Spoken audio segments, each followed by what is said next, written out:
안녕하세요. 깨진 그릇 채널을 운영하고 있는 장희진입니다.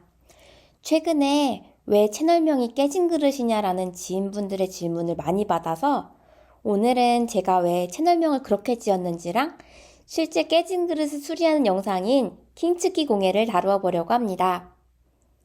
깨진 그릇이라는 이름은 깨진 그릇에는 아무것도 담을 수 없다라는 말과 이런 깨진 그릇을 되살리는 예술활동인 킹츠키에서 영감을 받아 짓게 되었습니다. 킹츠키보다는 깨진 그릇이 익숙한 단어라서 깨진 그릇으로 지었어요.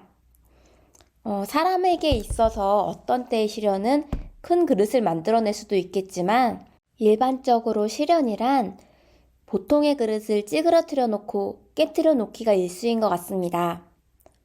저 또한 그렇게 깨져 있는 그릇이라고 느껴온 날들이 있었는데요. 어떤 사건들은 그 사건들이 일어나기 전에 나로는 돌아갈 수 없는 깊은 강 같은 것을 만들어낸다고 생각합니다. 그리고 킹츠키 공예라는 것을 알게 되었어요. 보통 우리가 깨진 그릇을 수리한다면 최대한 티나지 않게 붙여서 원상복구에 가깝게 수리할수록 성공할 것 같지만 킹츠키 공예는 반대로 그릇의 깨진 부분을 금과 은으로 칠해서 그 깨진 곳을 예술작품으로 승화합니다. 그래서 깨지기 이전보다 더 비싸고 귀한 대접을 받게 됩니다.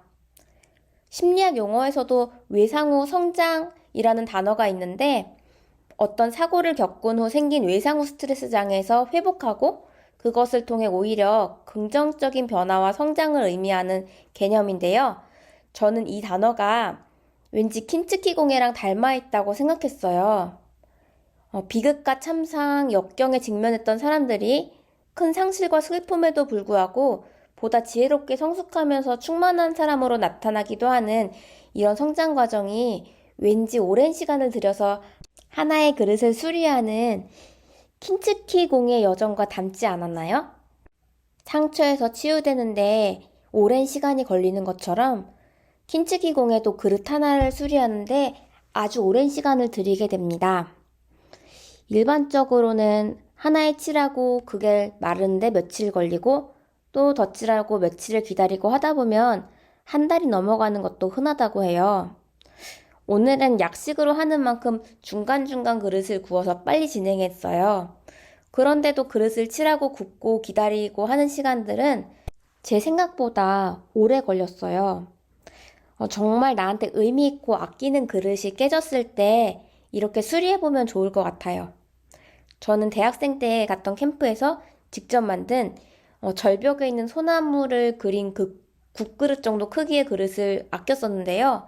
안타깝게도 몇 년 뒤에 깨져서 버렸어요. 근데 킹츠키를 알았을 때 제일 먼저 생각났던 게 그 그릇이었거든요. 아, 그 그릇을 했으면 좋았을 텐데라고 진짜 너무 아쉬웠어요. 그리고 좀 예스러운 산산조각 난 그릇을 킹츠키 공예로 수리해보고 싶었는데요. 그런 그릇은 초보가 못하는데요. 그래서 초보가 접근하기 쉬운 두동강 난 접시를 수리했어요. 근데 하다 보니까 그러길 잘했다고 느꼈는데 이게 접시도 쉽지가 않은 거예요. 그래서 인터넷에 보이는 예쁜 킹츠키 작품들은 이렇게 쉽게 하는 게 아니구나. 이제 많이 연습하고 배워야 그렇게 예쁘게 수리되는 거구나. 그런 것도 느꼈어요. 저는 대치동에 있는 금여성이라는 킹츠키 공방에서 수리를 했는데요. 집에 깨진 그릇이 없더라도 미리 연락하고 가시면 선생님이 준비해 주시기도 해요. 그리고 미모의 완벽 등반이 취미인 선생님과 도란도란 이야기를 하면서 하나의 그릇을 덧칠하고 굽고 덧칠하는 과정이 힐링처럼 느껴졌어요. 오칠을 다 한 다음에는 이제 금이나 은가루를 마무리 단계에서 바르는데요. 파우더를 바르는 것처럼 솜으로 톡톡 치면서 가루를 묻혀주면 돼요. 저는 완전히 두동강난 접시는 은가루를 사용했고 그리고 뒷면에 동그랗게 이가 나간 접시는 진짜 금은 비싸서 이제 금색 가루를 사용했습니다. 근데 다 바르고 나니까 이게 왜 광택이 안 날까라는 생각이 드는 거예요. 굽고 나면 광택이 났겠지 했는데 이제 굽고 나도 광택이 안 나는 거예요. 근데 선생님이 어떤 붓으로 살살 문지르니까 그때부터 빛이 살아나더라고요. 근데 자세히 보니까 이게 붓이 아니고 생선 도미의 이빨이었어요.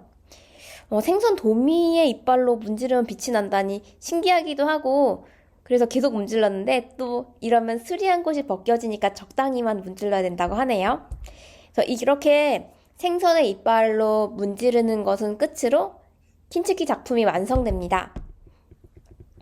점심쯤 온 것 같은데 다 하고 나니까 이렇게 하루가 저물었어요.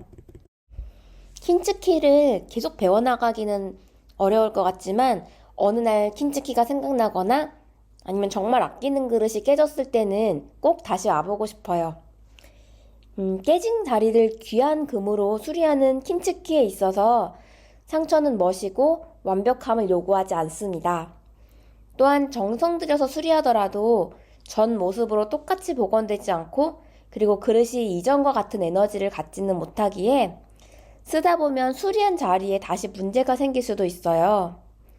그래서 킨츠키를 통해 되살린 그릇은 더 조심스럽게 다뤄야 되는데 살아갈수록 어딘가 깨지고 약해지는 우리네 인생도 이렇게 소중히 대하는 태도를 의식적으로 갖게 되는 것은 분명 좋은 일이라 생각합니다. 여러분의 깨진 부분은 무엇인가요? 여러분은 그 부분을 어떻게들 메워가고 있으신가요?